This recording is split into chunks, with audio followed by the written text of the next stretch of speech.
Hello student, welcome to college study daily university. So आज की video में हम पढ़ने वाले हैं कॉर्पोरेट अकाउंटिंग की थ्योरी। तो गाइस ये अबाउट 23 to 24 पेज की पीडीएफ है और ये पीडीएफ आपको टेलीग्राम चैनल पे मिल जाएगी। टेलीग्राम चैनल का लिंक आपको डिस्क्रिप्शन बॉक्स में मिल जाएगा। ठीक है, अब देखते हैं कौन कौन से क्वेश्चंस आए हैं इस पीडीएफ में। एक दो क्वेश्चन रिपीट पे भी हैं, बट ऐसा नहीं है कि बिल्कुल एग्जैक्ट क्वेश्चन आया है, थोड़ा चेंज कर दिया, इसलिए मैंने दोनों तरीके के क्वेश्चन रखे हुए हैं। ठीक है, अब चलते हैं। पहला क्वेश्चन है right a short note and any two. यहाँ पे 3 आपको ऐसे दे रखे होंगे और पूछा होगा कि 2 पे शॉर्ट नोट लिखो। पहला है शेयर वारंट। शेयर वारंट क्या होता है? देखो, शेयर वारंट एक डॉक्यूमेंट है जो पब्लिक कंपनी इशू करती है और कहती है कि जिस भी पर्सन के पास ये शेयर वारंट है ना, उसके पास स्पेसिफिक शेयर है जो भी शेयर वारंट में लिखे हुए हैं। भले ही वो शेयर अभी इशू नहीं हुए हैं, बाद में हो जाएंगे, बट उसके पास वो शेयर इशू ज़रूर होंगे उसको। ठीक है, तो ये नेगोशिएबल इंस्ट्रूमेंट है एंड ऑनरशिप जो है इसकी वो ट्रांसफ़र की जा सकती है सिंपली ऐसे कि एक पर्सन के पास है, दूसरे पर्सन को शेयर वारंट दे दिया। इसके लिए ट्रांसफ़र डीड की ज़रूरत नहीं पड़ती। जो भी होल्डर होता है ना शेयर वारंट का, उसको ऑनर ऑफ शेयर जो है वो डिक्लेयर किया जाता है, मतलब उसको ऑनर ऑफ शेयर माना जाता है mention in the warrant. Share warrant जो है जनरली इशू किया जाता है सिर्फ पब्लिक कंपनी के द्वारा और उसकी भी अथॉरिटी होनी चाहिए through the article of association. ठीक है, देन आता है इंटरिम डिविडेंड। देखो, तुमने कंपनी लॉ में ये चीज़ पढ़ी होगी, मैंने ही आप लोगों को कंपनी लॉ पढ़ाया। कंपनी लॉ में आपने ये चीज़ पढ़ी होगी कि एक होती है एनुअल जनरल मीटिंग और एक होती है एक्स्ट्रा ऑर्डिनरी जनरल मीटिंग। ठीक है, एनुअल जनरल मीटिंग जो है ना वो साल में एक ही बार होती है। ठीक है, तो 2 एनुअल जनरल मीटिंग के बीच में जब डिविडेंड जो है वो डिक्लेयर हो जाए, दैट इज इंटरिम डिविडेंड, क्योंकि जो फाइनल डिविडेंड होता है वो एनुअल जनरल मीटिंग में डिक्लेयर होता है। तो इंटरिम डिविडेंड क्या होता है? ये बोर्ड ऑफ डायरेक्टर डिक्लेयर कर देते हैं between the 2 annual general meeting before the final account of company prepared. ये डिक्लेयर होता है जो प्रॉफिट अर्न करा है ना कंपनी ने इस फाइनेंशियल ईयर में, करंट फाइनेंशियल ईयर में, उसमें से इसको इस डिविडेंड को डिक्लेयर करते हैं। जो पर्पस होता है ना इंटरिम डिविडेंड का, वो ये होता है कि जो प्रॉफिट है वो शेयर होल्डर को ऐसे डिस्ट्रीब्यूट कर दो before declaration of the final dividend. ठीक है, देन आता है redemption of debenture by conversion. देखो, डिबेंचर को रिडीम करना होता है, ये बात तो तुम्हें पता है, तुमने पढ़ ही लिया होगा, है ना। लेकिन डिबेंचर को रिडीम करने का एक तरीका होता है बाय द कन्वर्शन। मतलब यहाँ पे कंपनी ना कैश ना देके, पैसा ना देके क्या करती है कि डिबेंचर को कन्वर्ट कर देती है या तो इक्विटी शेयर में या फिर प्रीफरेंस शेयर में। तो इसे कहते हैं रिडम्पशन बाय डिबेंचर। अब आता है next question, explain the meaning of debenture issue as a collateral security by a company, give a journal entry and show its treatment in a balance sheet. देखो, collateral security क्या होता है? Collateral security समझो पहले। देखो, collateral security का मतलब क्या होता है कि एडिशनल सिक्योरिटी जब हम लेंडर को देते हैं, जब भी आप कोई पैसे उधार ले रहे हो तो आपको एडिशनल सिक्योरिटी भी देनी पड़ जाती है कभी कभी, तो उसे कहते हैं कोलेटरल सिक्योरिटी। कोलेटरल सिक्योरिटी पे लेंडर का कोई अधिकार नहीं होता तब तक जब तक आपका जो पैसा है वो ड्यू ऐसे चल रहा है या आपने अगर पैसा वापस कर दिया। अगर आपने जो लोन लिया था वो वापस नहीं किया है तो फिर वो जिस पर्सन ने भी आपको पैसे दिए वो कोलेटरल सिक्योरिटी को क्लेम कर सकता है। अब डिबेंचर को एज अ कोलेटरल सिक्योरिटी का मतलब क्या है? जब कंपनी लोन लेती है ना बैंक से, किसी भी फाइनेंशियल इंस्टीट्यूशन से, तो वो एडिशनल सिक्योरिटी प्रोवाइड करने के लिए क्या करती है, तो वो डिबेंचर को एज अ सेकेंडरी या फिर एडिशनल सिक्योरिटी रख देते हैं और इसी को कहते हैं debenture issue as a collateral security. अब देख लेते हैं ना यहाँ पे एंट्री कैसे करते हैं। तो देखो, 2 मेथड है debenture issue as a collateral security को रिकॉर्ड करने का। पहला है कि हम कोई जर्नल एंट्री ही ना करें। तो इसमें क्या होता है कि कोई जर्नल एंट्री पास नहीं होती है, बस लास्ट में जो बैलेंस शीट होती है ना वहाँ पे हम ऐसे नोट लिख देते हैं नीचे बैलेंस शीट के नोट में। ठीक है, दूसरा होता है कि हम जर्नल एंट्री पास कर रहे हैं। तो जब जर्नल एंट्री पास होती है ना, तो उसमें क्या होता है कि मान लो हमने डिबेंचर इशू करे हैं 5 लाख, तो एंट्री क्या होती है? Debenture suspense account debit to 12% debenture account. ठीक है, और जब रीपेमेंट हो जाता है लोन का तो हमें कोलेटरल सिक्योरिटी को कैंसिल भी करना होगा, तो कैंसिल करने के लिए हम इस एंट्री को कर देते हैं रिवर्स। और इस वाले केस में कैसे कैसे बैलेंस शीट का ट्रीटमेंट होता है वो देख लेते हैं। देखो, अगर जर्नल एंट्री पास नहीं करी, ऊपर वाला केस है, तो मैंने आपको बता ही दिया कि बस आपको लाइबिलिटी सेक्शन में अपना लोन दिखाना होगा, सिक्योर्ड लोन, और बाद में ये चीज़ आपने कि कोलेटरल सिक्योरिटी इशू करी है आपने एज अ डिबेंचर को, तो वो आप नोट्स में लिख देंगे। ठीक है, और अगर आपने जर्नल एंट्री पास करी है तो उस केस में आपको कुछ इस तरीके से अपने बैलेंस शीट में दिखाना पड़ेगा। पहले तो आपको लोन ही दिखाना पड़ेगा लायबिलिटी साइड, उसके बाद आपको ये डिबेंचर दिखाना पड़ेगा और इसी में से डिबेंचर सस्पेंस अकाउंट आपको लेस करके दिखा देना। इफेक्ट जो होगा वो नेल इफेक्ट होगा। ठीक है, अब आ जाते हैं next question, difference between in any of the following. ठीक है, किसी भी ऐसे करके आएगा कि difference between any of the following, 4 दे रखे हैं, 3 आपको करने होंगे। अब क्या क्या है, annual report and financial statement, income statement and cash flow statement, interim dividend and final dividend, AS 18 related party disclosure and Ind AS 24 related party disclosure. तो पहला डिफरेंस देखते हैं जो कि एनुअल रिपोर्ट और फाइनेंशियल स्टेटमेंट के बीच में। देखो एनुअल रिपोर्ट क्या होती है, एनुअल रिपोर्ट एक कॉम्प्रिहेंसिव रिपोर्ट है, मतलब काफ़ी डिटेल्ड रिपोर्ट है जो कंपनी इशू करती है और उसके अंदर कंपनी सब कुछ डिस्क्राइब करती है, उसकी ओवरऑल परफॉर्मेंस जो है फाइनेंशियल ईयर की। फाइनेंशियल स्टेटमेंट में क्या आता है, बैलेंस शीट आ गई, आपकी इनकम स्टेटमेंट, ये सब होता है। तो ये तो एक फॉर्मल रिकॉर्ड होता है जिसमें से फाइनेंशियल एक्टिविटी के बारे में बताया जाता है। अब एनुअल रिपोर्ट के अंदर क्या क्या आता है, फाइनेंशियल स्टेटमेंट भी आता है, डायरेक्टर की रिपोर्ट आती है, ऑडिटर की रिपोर्ट आती है, मैनेजमेंट डिस्कशन आता है और कॉर्पोरेट गवर्नेंस इन्फॉर्मेशन आती है। बट फाइनेंशियल स्टेटमेंट के अंदर क्या क्या आता है, balance sheet, statement of profit loss, cash flow and notes to account. ठीक है, देखो जो ये रिपोर्ट होती है इसका स्कोप काफ़ी बड़ा होता है क्योंकि इसके अंदर फाइनेंशियल और नॉन फाइनेंशियल दोनों तरह की इन्फॉर्मेशन होती है। बट फाइनेंशियल स्टेटमेंट का जो स्कोप है वो तो छोटा होता है, लिमिटेड होता है। क्यों? क्योंकि सिर्फ फाइनेंशियल इन्फॉर्मेशन ही होती है ना। देन आता है income statement and cash flow statement. देखो इनकम स्टेटमेंट रेवेन्यू, एक्सपेंस और प्रॉफिट लॉस को शो करता है during an accounting period. Cash flow statement कितना कैश आया और कितना कैश गया इस बात को दिखाता है during an accounting period. Income statement का ऑब्जेक्टिव होता है प्रॉफिटेबिलिटी डिटरमाइन करना बिजनेस का। कैश फ्लो स्टेटमेंट का ऑब्जेक्टिव क्या होता है, लिक्विडिटी मेजर करना, कैश पोजीशन क्या है बिजनेस की, ये चीज़ देखना। इनकम स्टेटमेंट हम एक्रूअल बेसिस ऑफ अकाउंटिंग पे बनाते हैं, but cash flow statement cash basis of accounting पे बनता है। इनकम स्टेटमेंट का फोकस होता है इनकम कितनी अर्न करी, एक्सपेंस कितनी हुई, बट कैश फ्लो स्टेटमेंट का फोकस किस पे होता है, एक्चुअल कैश रिसिप्ट और कैश पेमेंट कितना हुआ। नेक्स्ट आता है interim dividend and final dividend. देखो इंटरिम डिविडेंड क्या होता है, इंटरिम डिविडेंड जो है वो बोर्ड ऑफ डायरेक्टर डिक्लेयर करता है 2 एनुअल जनरल मीटिंग के बीच में, लेकिन फाइनल डिविडेंड जो है वो डिक्लेयर होता है एनुअल जनरल मीटिंग में after the accounts are prepared. Authority, ये इंटरिम डिविडेंड कौन डिक्लेयर करता है, board of director. Final dividend जो है वो अप्रूव्ड किया जाता है by the share holder on the recommendation of the board, मतलब बोर्ड रिकमेंडेशन देती है कि इतना डिविडेंड दे देना चाहिए, लेकिन फाइनल अप्रूवल शेयर होल्डर का होता है। इसका टाइम क्या होता है, तो ये during a financial year declare होता है, लेकिन फाइनल डिविडेंड हमारा at the end of the financial year declare होता है। यहाँ पे जो पेमेंट की सोर्स होती है ना, that is current year profit, और यहाँ पे क्या होता है, फाइनल प्रॉफिट जो ईयर के एंड में डिटरमाइन किया जाता है। अब आता है AS 18 रिलेटेड पार्टी डिस्क्लोजर और Ind AS 24 related party disclosure. देखो इसकी एप्लीकेबिलिटी क्या है, तो ये एप्लीकेबल होता है अंडर द इंडियन गैप, ये एप्लीकेबल होता है under the Indian accounting standard Ind AS coverage, जो कि काफ़ी ज़्यादा IFRS से मैच करते हैं। जो इंड AS है ना वो काफ़ी ज़्यादा मैच करते हैं IFRS से। ठीक है, देन आता है कवरेज ऑफ रिलेटेड पार्टी। तो यहाँ पे जो कवरेज है ना रिलेटेड पार्टी का वो थोड़ा नैरो है, मतलब इतनी डिटेल डेफिनेशन नहीं है रिलेटेड पार्टी की, बट यहाँ पे जो रिलेटेड पार्टी की डेफिनेशन है वो काफ़ी ज़्यादा डिटेल है। यहाँ पे जो की मैनेजमेंट पर्सोनल है उन्हें सिर्फ लिमिटेड डिस्क्लोजर करना होता है, बट यहाँ पे बहुत ही एक्सटेंसिव डिस्क्लोजर करना होता है। गवर्नमेंट रिलेटेड एंटिटीज़, कोई स्पेसिफिक एग्जाम्शन प्रोवाइड नहीं है, यहाँ पे सर्टेन डिस्क्लोजर एग्जाम्शन दे रखे हैं गवर्नमेंट रिलेटेड एंटिटीज़ को। अब आ जाता है question number 4, explain the meaning of economic value added, how it is calculated, illustrate with the example. So guys, अगर आपने कोई कॉन्सेप्ट पढ़ लिया है ना, आपने मान लो इकोनॉमिक वैल्यू एडेड पढ़ लिया है, किस में, कहाँ पे पढ़ा है, जब आपने कैलकुलेशन वाला पोर्शन कंप्लीट करा है, न्यूमेरिकल वाला, तो आपको वो चीज़ भी दिमाग में रखनी है, क्योंकि यहाँ पे डायरेक्टली पूछ लिया आपसे कि आपको एग्जाम्पल से इलस्ट्रेट भी करना है। तो पहले समझते हैं इकोनॉमिक वैल्यू एडेड क्या होता है। तो एक फाइनेंशियल परफॉर्मेंस मेजर है जो इंडिकेट करता है ट्रू इकोनॉमिक प्रॉफिट जो अर्न करा है बिजनेस ने after considering the all cost of capital employed, मतलब जितनी भी कैपिटल लगाई है प्रॉफिट को अर्न करने में, उसकी सारी कॉस्ट माइनस करने के बाद जो ट्रू इकोनॉमिक बेनिफिट कंपनी ने अर्न करा है उसको ये शो करता है। ठीक है, सिंपल वर्ड में कहो तो इकोनॉमिक वैल्यू एडेड शो करता है कि क्या कंपनी ने सफिशिएंट प्रॉफिट जनरेट करा है कि वो जितना भी कॉस्ट ऑफ फंड उसने बिजनेस में इन्वेस्ट कर रखा है उसको फुलफिल कर जाए।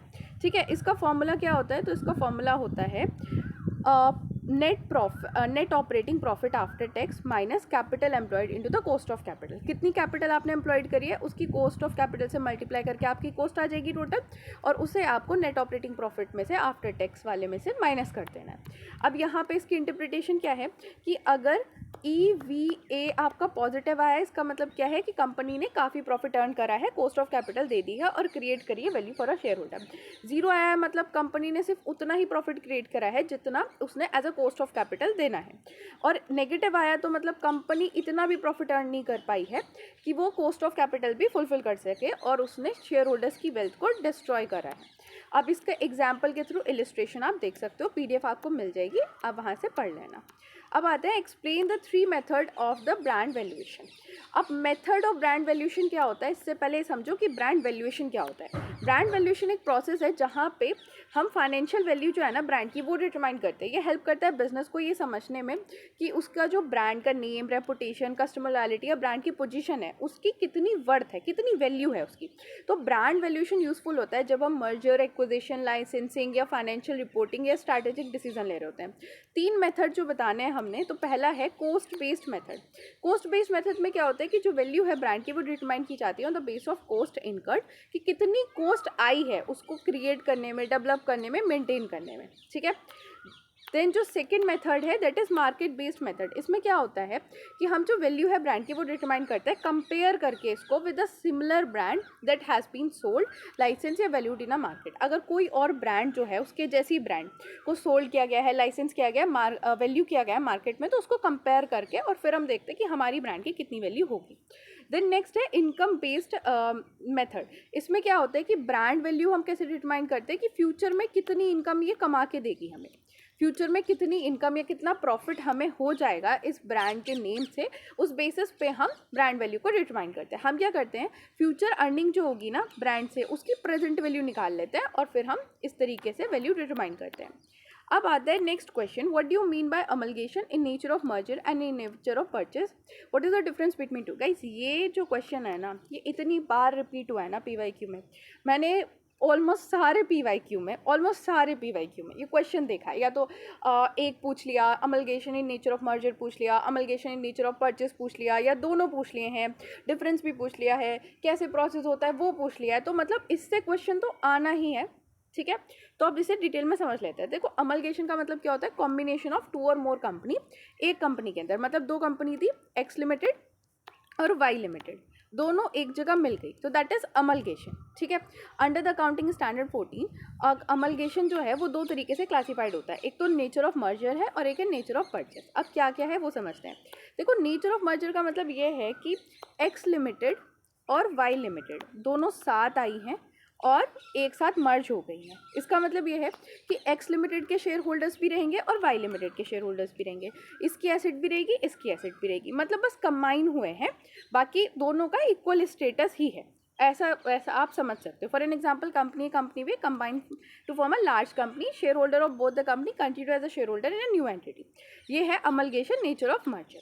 दूसरा होता है amalgamation in nature of purchase. इसमें क्या होता है कि एक कंपनी दूसरी कंपनी को एक्वायर कर लेती है, ठीक है। तो और इसके अंदर जो कंडीशन है ना मर्जर की, वो फुलफिल नहीं होती है। अब इसमें क्या होता है कि मान लो कंपनी X ने कंपनी Y को एक्वायर कर लिया पैसे दे, का मतलब ऐसा बिल्कुल नहीं है कि जो कंपनी Y है उसके जितने भी शेयर होल्डर्स थे वो मर्जर के बाद भी रहें, मतलब एक्विजिशन के बाद भी रहें। देन इनका डिफरेंस आ जाता है। तो मीनिंग क्या है, it is a combination of company based on pooling of interest. लेकिन यहाँ पे क्या होता है कि एक कंपनी दूसरी कंपनी को एक्वायर कर लेती है। Business continuity, business of transferor company continue after amalgamation. जो ट्रांसफरर कंपनी होती है ना उसका बिजनेस कंटिन्यू रहता है, बट यहाँ पे बिजनेस कंटिन्यू भी हो सकता है और कंटिन्यू नहीं भी हो सकता। शेयर होल्डर इंटरेस्ट, यहाँ पे जो शेयर होल्डर होते हैं ट्रांसफरर कंपनी के, वो कंटिन्यू करते हैं एज अ शेयर होल्डर, लेकिन यहाँ पे वो कंटिन्यू कर भी सकते हैं और हो सकता है कि ना करें, ठीक है।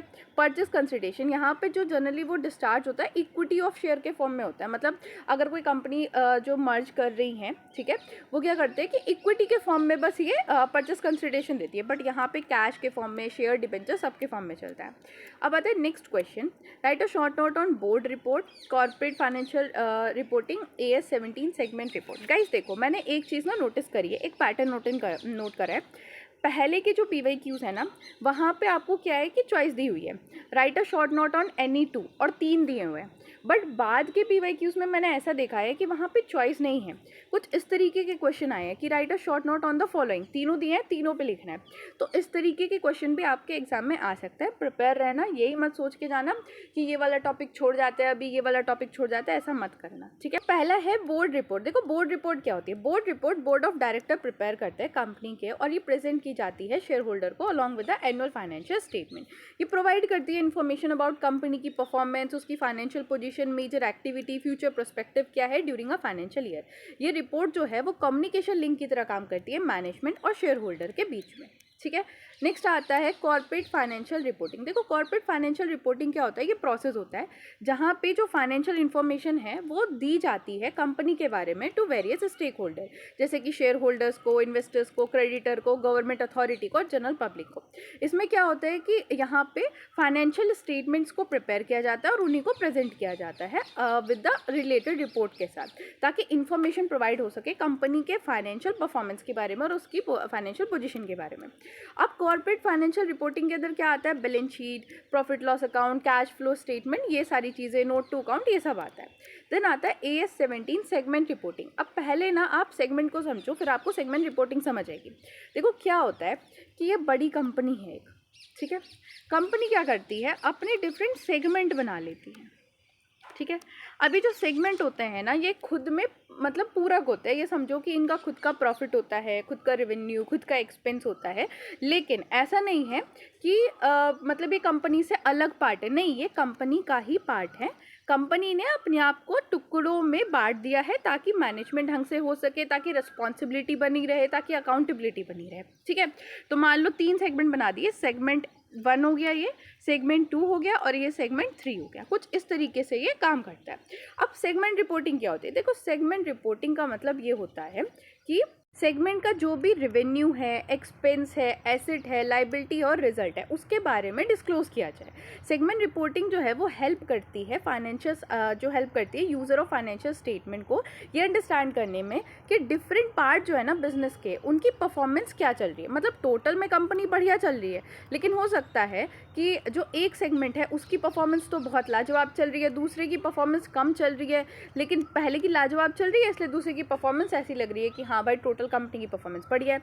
अब इसे आप एग्जांपल से समझो। For example, company operating in electronic, textile, automobile business में disclose separate financial information for each segment. वो दिखा सकती है कि इलेक्ट्रॉनिक की रेवेन्यू इतना है, इलेक्ट्रॉनिक का प्रॉफिट इतना है, इलेक्ट्रॉनिक का एसेट इतना है, ये सारी चीज़ें। सिमिलरली जो मल्टीनेशनल कंपनी होती है वो रिपोर्ट करती है परफॉर्मेंस सेपरेटली। जैसे मल्टीनेशनल कंपनी की कई सारी ब्रांच है, तो इंडिया की जो ब्रांच है ना उसमें वो दिखा रही है कि इतना प्रॉफिट है, यूरोप की ब्रांच में इतना प्रॉफिट है, नॉर्थ अमेरिका की ब्रांच में इतना प्रॉफिट है, तो ये सारी चीज़ें वो दिखा सकती है। तो इसे कहते हैं सेगमेंट रिपोर्टिंग, ठीक है। इसकी एडवांटेज क्या होती है, इसकी एडवांटेज ये है कि ट्रांसपेरेंसी बनी रहती है, बेटर परफॉर्मेंस का इवैल्यूएशन होता है और डिसीजन मेकिंग जो है इन्वेस्टर की वो बढ़िया से बढ़ जाती है। मतलब इन्वेस्टर्स जो है अब आराम से देख सकते हैं कि कौन सा सेगमेंट बेटर काम कर रहा है और किस में मुझे पैसा इन्वेस्ट करना है। अब आता है next, right a short note on triple bottom line reporting, corporate social reporting and XBRL reporting, ठीक है। तो ट्रिपल बॉटम लाइन रिपोर्टिंग समझते हैं। देखो ट्रिपल बॉटम लाइन रिपोर्टिंग एक रिपोर्टिंग फ्रेमवर्क है जहाँ पे जो ऑर्गेनाइजेशन की परफॉर्मेंस है वो सिर्फ फाइनेंशियल रिजल्ट से मेजर नहीं होती बल्कि सोशल और इन्वायरमेंटल इम्पैक्ट से भी मेजर होती है। ये PPP मॉडल पे काम करता है। P मतलब पीपल, प्रॉफिट और प्लैनेट। पीपल का मतलब कि सोशल इम्पैक्ट क्या पड़ रहा है कंपनी का, प्लैनेट का मतलब इन्वायरमेंटल इम्पैक्ट क्या पड़ रहा है और प्रॉफिट का मतलब कि फाइनेंशियल साउंडनेस कितनी है, ठीक है। अब सोशल डायमेंशन के अंदर क्या आता है कि एम्प्लॉय का welfare, community development, human right, customer satisfaction. Planet dimension में क्या आता है कि पॉल्यूशन कितना कंट्रोल किया है, एनर्जी कंजर्वेशन कितना है, वेस्ट कितने अच्छे से मैनेज हो रहा है, ठीक है। अब आता है कॉर्पोरेट सोशल रिस्पॉन्सिबिलिटी रिपोर्ट।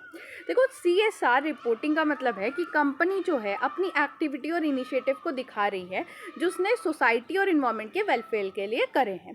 ये जो रिपोर्ट है ये कम्युनिकेट करती है कि किस तरीके से ऑर्गेनाइजेशन ने सिर्फ प्रॉफिट नहीं कमाया है बल्कि सोशल डेवलपमेंट भी करा है beyond making a profit.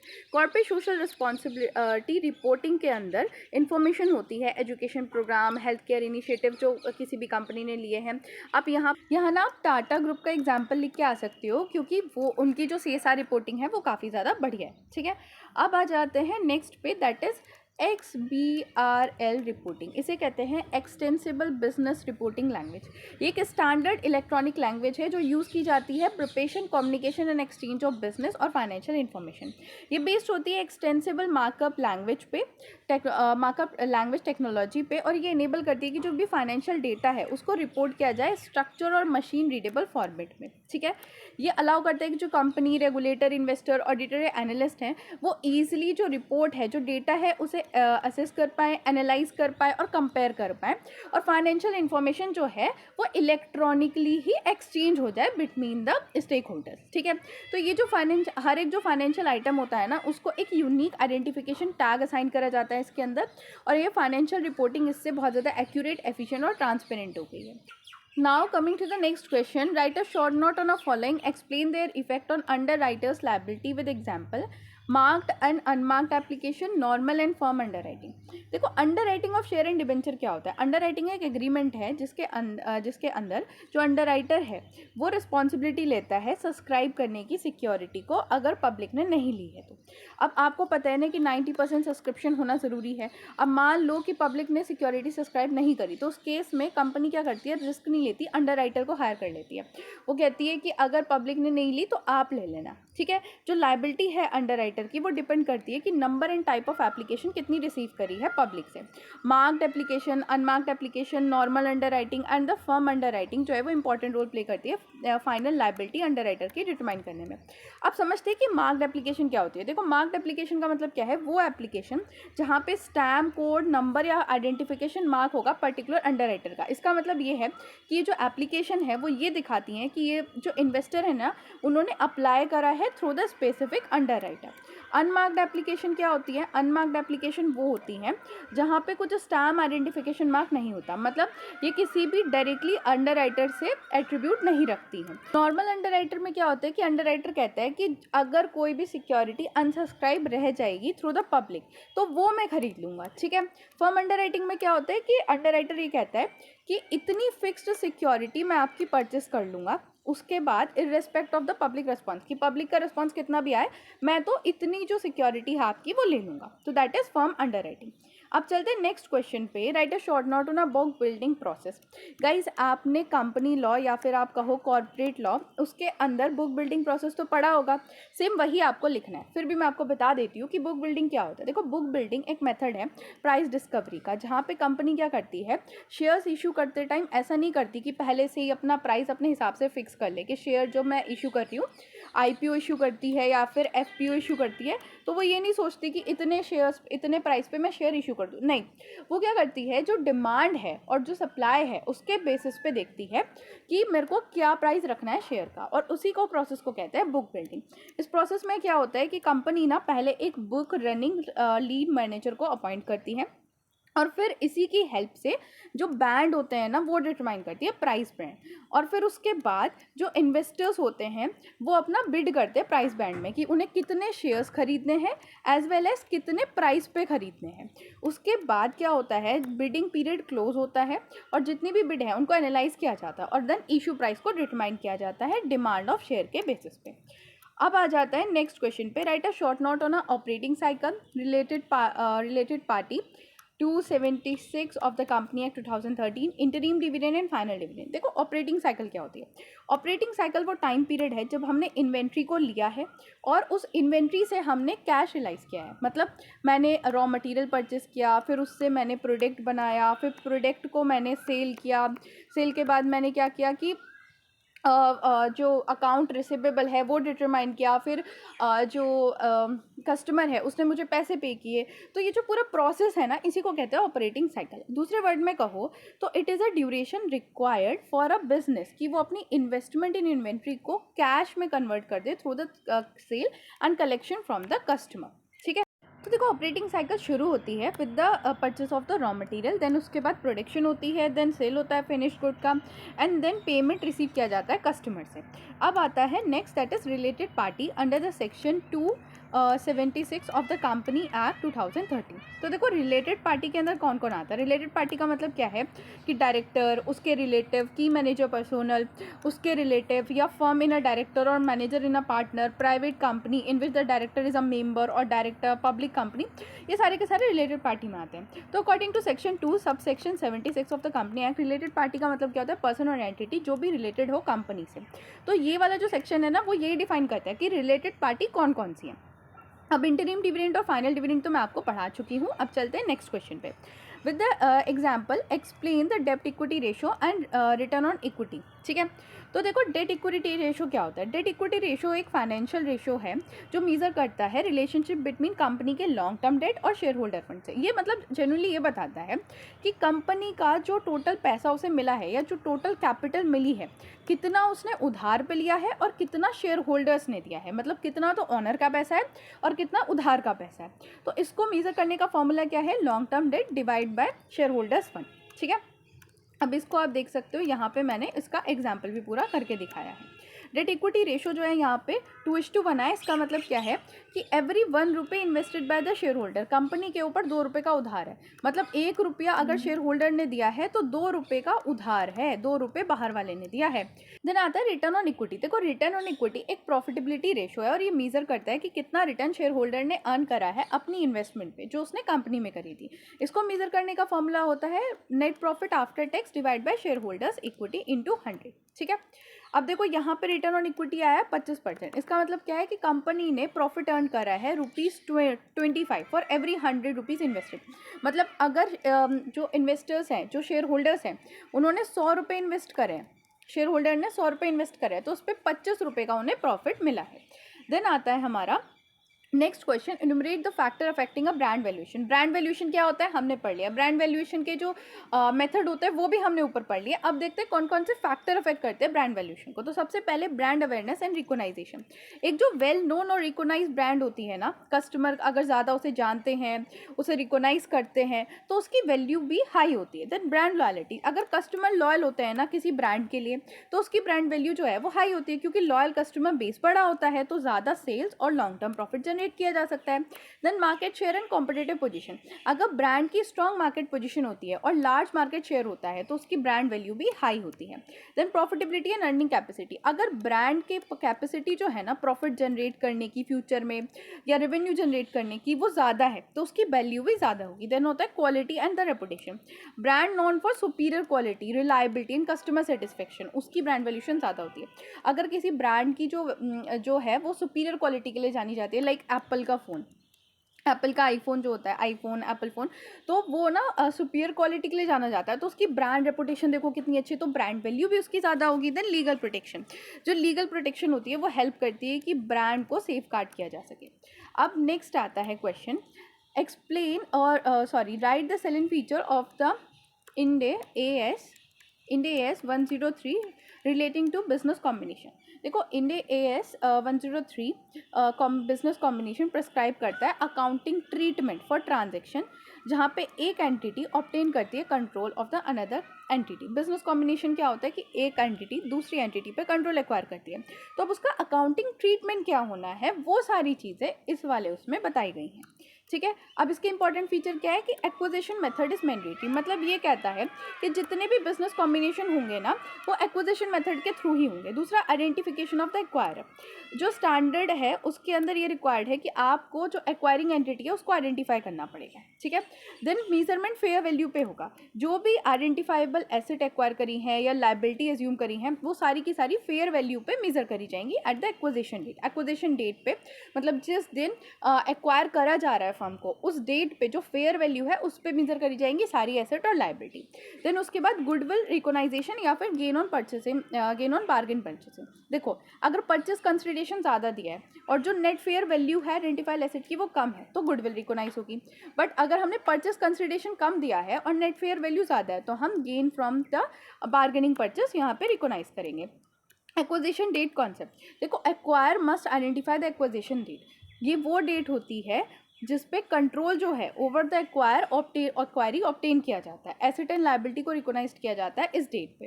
Then disclosure requirement, Ind AS 103 required extensive disclosure, की पूरा डिस्क्लोजर आपको करना पड़ेगा कि नेचर क्या था बिजनेस कॉम्बिनेशन का, परचेस कंसिडरेशन कितना था, गुडविल रिकॉग्नाइज कितनी की गई या गेन फ्रॉम बार्गेनिंग परचेस आपने रिकॉग्नाइज किया है, एसेट कौन सी एक्वायर्ड की है, लायबिलिटी कौन सी एज्यूम की है, फाइनेंशियल इफेक्ट क्या पड़ा। मतलब सब कुछ आपको डिटेल में बताना है, आप कुछ भी चीज़ छुपा नहीं सकते हो, सब कुछ आपको बहुत डिटेल में लिखना है। देन आता है distinguish between share capital alteration and reduction of share capital.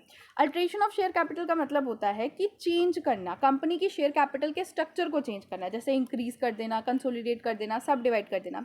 Reduction का मतलब क्या है कि आपने कंपनी की जो इशू या सब्सक्राइब्ड या पेड अप शेयर कैपिटल थी उसको कम कर दिया है, रिड्यूस कर दिया है। इसका पर्पस क्या होता है? इसका पर्पस होता है रीऑर्गेनाइज करना या मॉडिफाई करना कैपिटल स्ट्रक्चर को बिजनेस के रिक्वायरमेंट के हिसाब से। यहाँ पे पर्पस क्या होता है कि राइट ऑफ कर देना accumulated loss, return, surplus capital to share holder या फिर रीस्ट्रक्चरिंग ऑफ फाइनेंस। इसका इफेक्ट क्या पड़ता है कैपिटल पे? तो इससे ही होता है कि कैपिटल है तो इंक्रीज हो जाती है या रीअरेंज हो जाती है, लेकिन कम नहीं होती, किसी भी सूरत में कम नहीं होती। बट यहाँ पे क्या होता है? डिक्रीज हो जाती है share capital of a company. Approval required, यहाँ पे क्या होता है कि अप्रूवल चाहिए शेयर होल्डर का एक ऑर्डिनरी रिसोल्यूशन के थ्रू, बट यहाँ पे स्पेशल रिसोल्यूशन पास करना पड़ता है और नेशनल कंपनी लॉ ट्रिब्यूनल से अंडर द कंपनी एक्ट 2013 वहाँ पे कंफर्म करना पड़ता है। ठीक है, अब यहाँ पे देखो फिर से ये क्वेश्चन है, ये क्वेश्चन मैंने इसीलिए रखा है ताकि मैं आपको बता सकूँ कि ये वाला टॉपिक काफ़ी ज़्यादा इंपॉर्टेंट है गाइस। यहाँ आपको डायरेक्टली 3 नंबर में भी ऐसे करके पूछा जा सकता है। ऊपर ना पूरा डिटेल पूछा था, बट डिटेल ना पूछ के यहाँ पे एक बस छोटा सा पार्ट उसका पूछा जा सकता है, तो हर तरीके के क्वेश्चन के लिए तैयार रहना। देन आ जाता है next question, list out different type of capital that need to be reported in integrated reporting, explain any two. ठीक है, अब देखो capital reported in integrated reporting, देखो according to international integrated reporting framework एक जो ऑर्गेनाइजेशन है वो value create करती है डिफरेंट फॉर्म ऑफ कैपिटल की हेल्प से। अभी डिफरेंट फॉर्म ऑफ कैपिटल कौन होती है? 6 तरह की कैपिटल होती है, financial, manufacture, intellectual, then human capital, social and relationship capital, natural capital. अब 2 कैपिटल हमें एक्सप्लेन करने को कहा है, तो हम फाइनेंशियल कैपिटल को एक्सप्लेन कर रहे हैं और ह्यूमन कैपिटल को। फाइनेंशियल कैपिटल का मतलब क्या है? पैसा। फाइनेंशियल कैपिटल मतलब पैसा। ठीक है, तो ये आप याद रखना, इसीलिए बोला है फाइनेंशियल कैपिटल मतलब जो भी फंड आपके पास है बिजनेस को कंडक्ट करने के लिए। ठीक है, तो वो सारा का सारा फाइनेंशियल कैपिटल में आता है। देन आता है ह्यूमन कैपिटल। ह्यूमन कैपिटल मतलब knowledge, skill, experience, competency, motivation, capability आपके एम्प्लॉयज़ के पास जो है, जो कंट्रीब्यूट करते हैं ऑर्गेनाइजेशन की सक्सेस में। इसके अलावा आता है मैन्युफैक्चरिंग कैपिटल। मैन्युफैक्चरिंग कैपिटल मतलब आपके पास जो भी इंफ्रास्ट्रक्चर है, बिल्डिंग, मशीन, इक्विपमेंट, ज़रूरी नहीं है ये आपका खुद का हो। ठीक है, आपने अगर रेंट पे भी ले रखा है ना तो भी आपकी मैन्युफैक्चरिंग कैपिटल में आएगा अगर आप उसे यूज़ कर रहे हो तो। देन इंटेलेक्चुअल कैपिटल मतलब पेटेंट, कॉपीराइट, ट्रेडमार्क या software, organisation system. Social relationship capital मतलब आपके रिलेशनशिप कैसे कस्टमर के साथ, सप्लायर के साथ, गवर्नमेंट एजेंसी के साथ। नेचुरल कैपिटल मतलब इन्वायरमेंटल रिसोर्सेज जैसे land, water, mineral, forest, biodiversity etcetera. ठीक है, अब आ जाते हैं नेक्स्ट क्वेश्चन पे, right a short note on a board of director report. Guys देखो ये मैंने अगर मैंने 4 PYQ एनालाइज करे हैं ना तो उसमें से 3 PYQ में मुझे बोर्ड ऑफ डायरेक्टर रिपोर्ट से क्वेश्चन ज़रूर मिला है। देन आता है component of the segment reporting and sustainable reporting. तो देखो बोर्ड ऑफ डायरेक्टर ऑलरेडी पढ़ा चुकी है, बोर्ड ऑफ डायरेक्टर रिपोर्ट। अब कॉम्पोनेंट ऑफ सेगमेंट रिपोर्टिंग पढ़ते हैं एंड सस्टेनेबिलिटी रिपोर्टिंग पढ़ते हैं। तो देखो कॉम्पोनेंट क्या है सेगमेंट रिपोर्टिंग के, तो क्या क्या आपको उसमें लिखना है? सेगमेंट का रेवेन्यू लिखना है, देन उसके बाद सेगमेंट का रिजल्ट मतलब कितना प्रॉफिट आया है या कितना लॉस आया है वो आपको बताना है।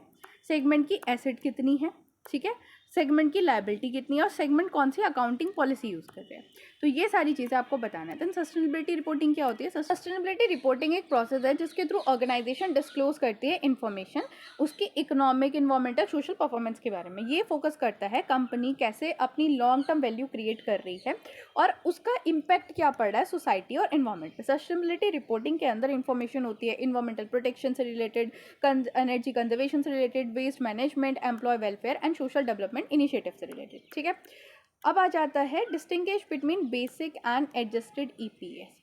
देखो बेसिक ईपीएस क्या होता है? बेसिक ईपीएस में क्या होता है कि हम अर्निंग जितनी भी है ना उसको मेज़र करते हैं कितनी अर्निंग है और उसे डिवाइड कर देते हैं कि करंटली कितने इक्विटी शेयर होल्डर हैं। मेरी बात ध्यान रखना, करंटली कितने इक्विटी शेयर होल्डर हैं, पोटेंशियल कितने होने वाले हैं उन्हें कंसिडर नहीं करते।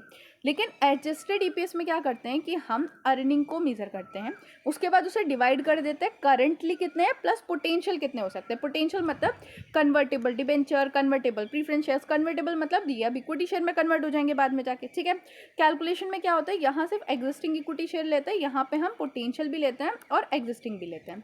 फॉर्मूला क्या होता है? तो बेसिक ईपीएस का फॉर्मूला होता है profit available to equity share holder divided by weighted average number of equity share. यहाँ पे होता है adjusted profit available to equity share holder divided by weighted average equity share plus potential equity share.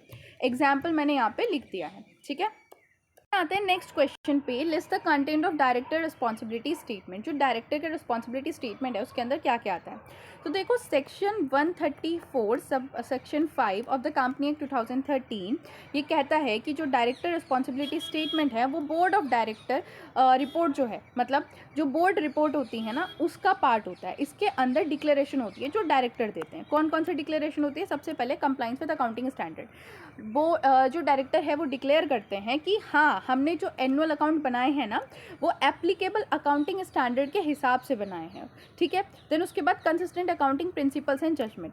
Director ये कहते हैं कि जो हमने अकाउंटिंग प्रिंसिपल्स पॉलिसी या प्रिंसिपल सेलेक्ट किए हैं वो अप्रोप्रिएट हैं और हमने कंसिस्टेंटली वही लगाए हैं। मतलब ऐसा नहीं कि 2020 में हमने दूसरे प्रिंसिपल लगाए थे, 21 में दूसरे, 23 में तीसरे, ऐसा नहीं किया है, हमने सेम ही प्रिंसिपल्स लगाए हैं।